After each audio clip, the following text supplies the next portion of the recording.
Drop it.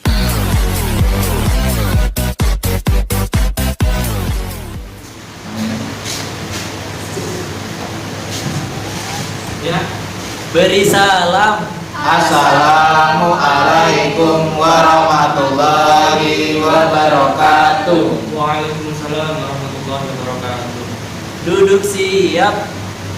Berdoa mulai. Berdoa selesai. Oke.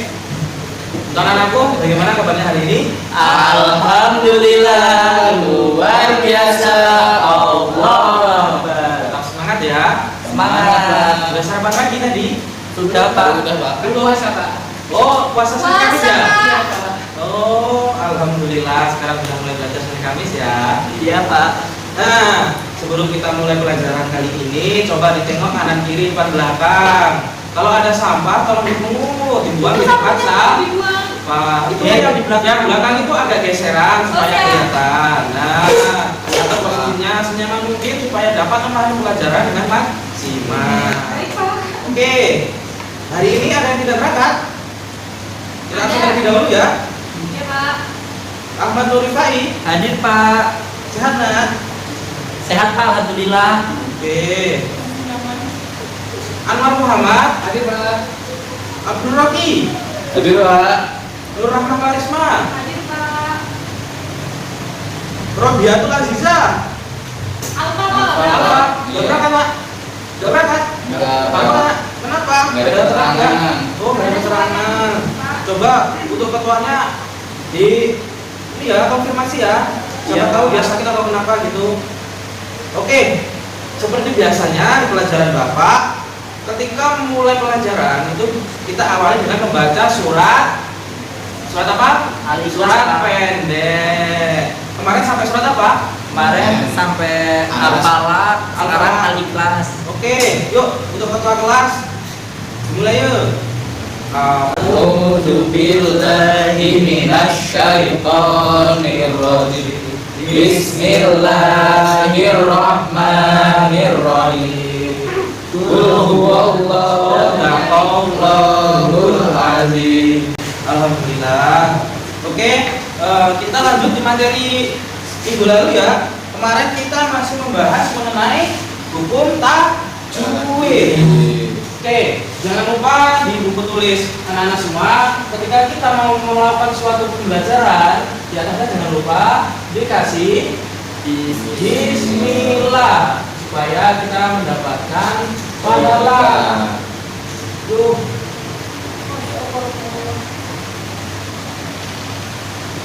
Oke, tajwid. Ada yang masih tahu apa itu tajwid? Hukum bacaan. Hukum bacaan. Ada lagi yang bisa menjawab secara lebih baik? Cara membaca Al-Qur'an dengan benar. Cara membaca Al-Quran. Oke, perlu kita ketahui ya. Minggu lalu sudah Bapak jelaskan bahwasanya ilmu tajwid itu adalah ilmu yang mempelajari untuk mengetahui hukum-hukum dan cara membaca Al-Quran. Dimana hukum tajwid itu banyak ya. Nah, kemarin kita membahas mengenai hukum mim mati atau tanwin. Maaf, nun mati atau tanwin. Coba kemarin kita membahas mengenai hukum izhar. Ada yang tahu apa itu izhar? Ya apa? Oke, izhar itu artinya jelas.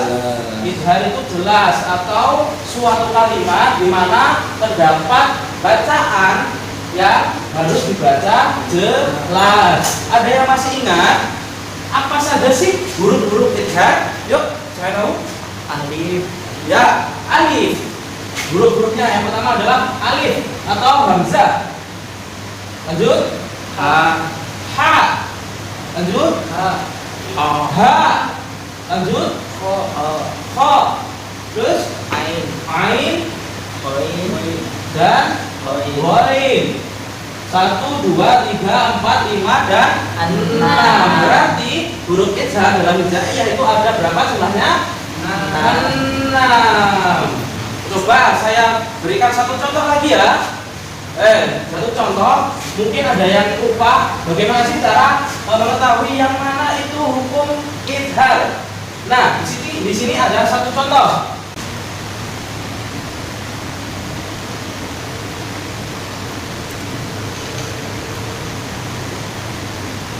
Pertama, lalu ada kedua.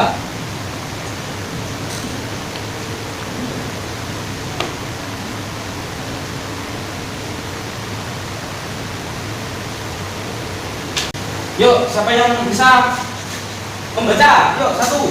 Pertama, yang pertama, yang awal. Yuk, Mas Anwar. Yuk, dibaca. 1, 2, 3. Mana. Nah, bacaan man amanah. Nah, di sini mana Mas Anwar yang dimaksud dengan idhar? Mati betul. Alif Pak. Nah, di sini ada nun mati bertemu dengan huruf alif, maka nunnya harus dibaca jelas. Lanjut yang kedua yaitu, yuk siapa yang bisa? Khairun huda. Ulangi 1, 2, 3. Khairun huda. Nah, di sini mana yang dibaca idhar?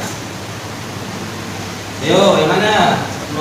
Lagi kami bertemu dengan Nah, kan lupa kan? Yang dibaca idhar itu adalah ron, karena ada tanwin bertemu huruf h. Jangan lupa tajwid nun atau tanwin di mana bertemu dengan keenam huruf ini maka harus dibaca jelas. Bisa dipahami ya? Lanjut, sekarang kita membahas idhar, idgham.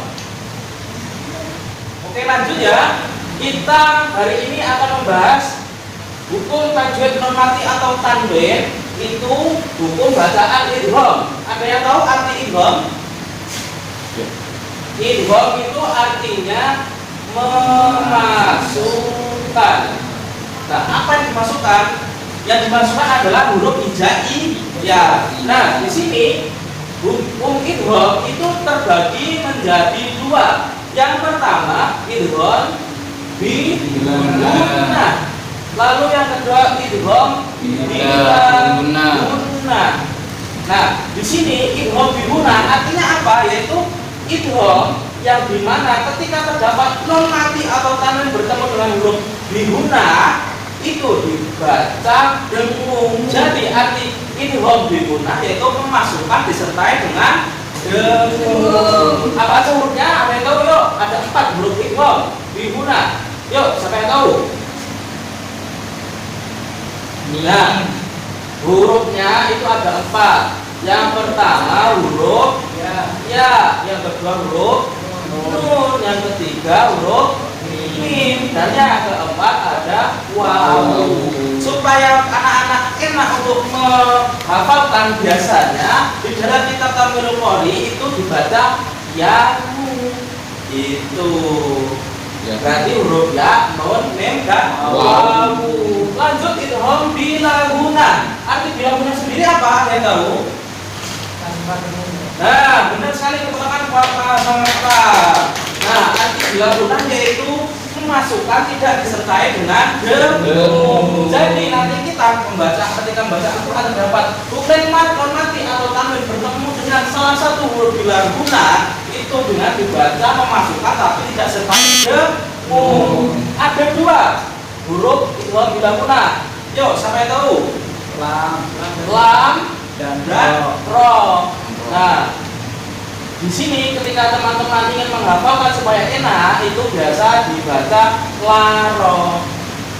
Jadi enak. Yang pertama idgham bila gunnah itu yaku, dan idgham bila gunnah itu laro. Jadi kesimpulannya, kun idgham itu memasukkan, tetapi di dalam idgham itu dapat dibagi menjadi 2. Yang pertama idgham bi gunnah, yang artinya ketika terdapat nun mati atau tanwin bertemu dengan salah satu huruf bi gunnah harus dibaca dengung. Dan yang kedua idgham bila gunnah, di mana ketika kita membaca Al-Quran terdapat nun mati atau tanwin bertemu dengan salah satu huruf bila gunnah maka dimasukkan tidak disertai dengan dengung. Di sini bisa dikatakan ketika kita membaca Al-Quran terdapat nun mati atau tanwin bertemu salah satu dengan huruf yang ini maka dibaca berapa harokat? 2. Bisa dipahami? Saya. Oke. Karena waktunya sudah siang, kita akhiri saja ya. Nah, bisa dipahami ya untuk pertemuan kali ini? Saya bisa. Nanti akan Bapak berikan suatu tugas di mana anak-anak semua mencari di rumah, yaitu apa saja, bukan apa saja, di mana ada kalimat di dalam surat yang ada di Al-Quran itu satu contoh dari masing-masing idgham. Berikan satu contoh idgham bil gunnah dan satu contoh idgham bila gunnah. Bisa dipahami ya tugasnya ya? Sama. Minggu depan nanti dipraktekkan membaca dan juga tugasnya dikumpulkan. Ada pertanyaan sebelum kita akhiri pertemuan kali ini? Cukup bisa dipahami ya? Oke. Sebelum kita akhiri, kita membaca doa kafaratul majlis dulu. 1, 2, 3. A'udzu billahi minasy syaithanir rajim. Bismillahirrahmanirrahim. Subhanaka Allahumma wa bihamdika asyhadu an la ilaha illa anta astaghfiruka wa atubu ilaik. Sekian dari Bapak. Jika ada kesalahan atau keliruan, Bapak mohon maaf sebesar-besarnya. Selamat siang, selamat beraktivitas. Jangan lupa semangat belajar terus di rumah, PR-nya dikerjakan. Jangan lupa setiap malam membaca Al-Quran ya, untuk menambah pahala kita. Baik, sekian dari Bapak. Saya akhiri. Wassalamualaikum warahmatullahi wabarakatuh. Waalaikumsalam warahmatullahi wabarakatuh. Terima kasih.